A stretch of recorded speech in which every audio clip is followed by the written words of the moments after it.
ഇനി ഇത് നമുക്കൊരു സ്പൂൺ ഉപയോഗിച്ചിട്ട് ഇതുപോലൊരു ബൗളിലോട്ട് മാറ്റണം.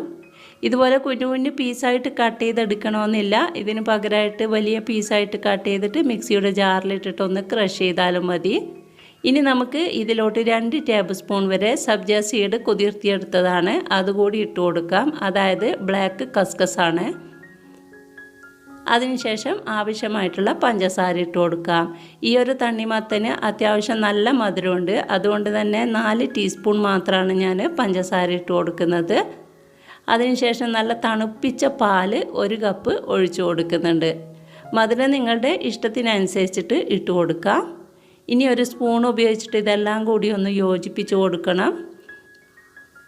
ഓരോരോ കുരുവൊക്കെ ഇതിൽ പെട്ടിട്ടുണ്ടാവും. ഈ ഒരു തണ്ണിമത്തൻ തന്നെ എടുക്കാൻ കാരണം ഇതിൽ കുരു വളരെ കുറവായിരിക്കും. അതുകൊണ്ടാണ്. അത്യാവശ്യം കുരുവൊക്കെ ഞാൻ എടുത്ത് മാറ്റിയിട്ടുണ്ടായിരുന്നു. എന്നാലും 1-2